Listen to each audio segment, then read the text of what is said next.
In the last video, we talked about gimmicks and whether or not they should be used to grow a channel, monetize, and go viral. If you missed the video, it's in the description below. The sea of content is ever growing, and this can feel overwhelming. In fact, there are even major creators, ones you would likely recognize, who have posted on TikTok complaining publicly about how their content isn't being seen by their own followers. In these videos, they express anger because they earned these followers and they expect that the platform should consistently deliver their videos to those followers every time they open the app. They're struggling to get their content seen as much as it used to, partially because there's more content than ever before to compete with, but it's also because they haven't considered how their audience's interests have evolved and end up feeling angry with the algorithm. Which leads us to myth number 2, it's the algorithm's fault. Keep in mind that even though the sea of content is expanding, the number of audience members looking for content is also growing with it. If content isn't showing up on someone's feed, it's easy to blame the platform. But we have to consider that some creators did build their audience around one thing, one idea, one hyper-specific niche, because it was easy to get views that way when there was less content to compete with. And that one thing may just not be as relevant or interesting as it was 4 years ago. Creators who are joining the platform today may have a unique new perspective, and their ideas might feel refreshing to viewers. And the algorithm's job is to pay attention to the viewers and identify what they want to see. In the olden days of content creation, meaning before 2020, followers mattered significantly. In fact, most of what people would see on their feed at that time was content from the people they followed, typically friends, family, or public figures they were interested in. But now it's a massive curated list of people they may or may not have ever seen before, with videos carefully selected by the algorithm based on what that viewer is most likely to watch. So it's not the algorithm's fault. If anything, you could say it's the viewer's fault, but then again, they can't really control their own interests or what shows up on their feed, so who does that leave?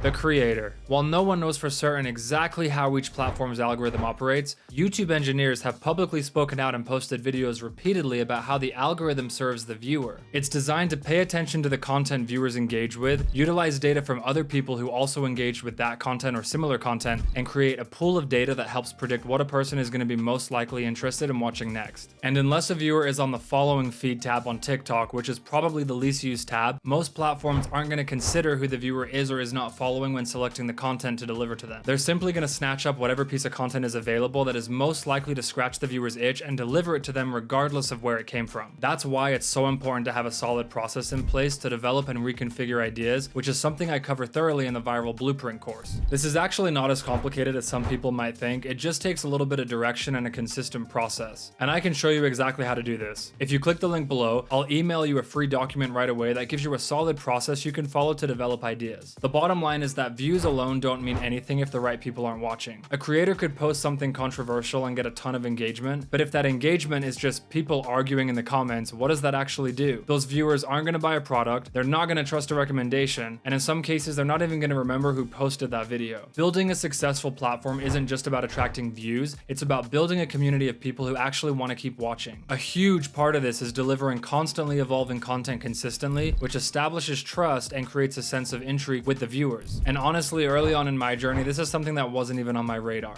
Every mistake that I could have made, I made it. Promising things to my followers and missing deadlines, focusing on the short term, going viral right now, instead of the long-term goal of creating a story that people could look forward to and a channel whose content they could rely on seeing consistently. That's where structure comes in. Because even if the message of one video is strong, even if the content is valuable, if the video isn't structured in a way that keeps people both watching and wanting to come back for more, the algorithm won't push it out. Or rather, the feedback the algorithm is getting from the viewer is that this content is not something they're going to want to see more of. And that's the part most creators miss. It's not that the platform is holding them back, it's that the way the content is being delivered isn't keeping people engaged long enough to signal to the algorithm this is worth recommending. There's also a lot of debate about shadow banning and whether platforms suppress certain types of content, and I'd love to hear your guys' thoughts on this in the comments. Also, please let me know if this is something you'd like to see explored more in depth in another video. The bottom line is that way too many people spend far too long thinking the algorithm is the barrier stopping them from breaking through to being a full-time creator. And I thought this too until I actually studied it. Once we can identify the repeatable patterns, the way successful videos hold attention, the structures that keep people watching in each niche, it becomes clear that the algorithm isn't the obstacle. The way a video originally engages a viewer determines whether they will watch or scroll away, but the subject matter itself and the message determines whether viewers will click follow and then want to come back and keep watching more. Next up, we're tackling a myth that keeps a lot of creators stuck, and once you see it, you'll never look at content creation the same way again.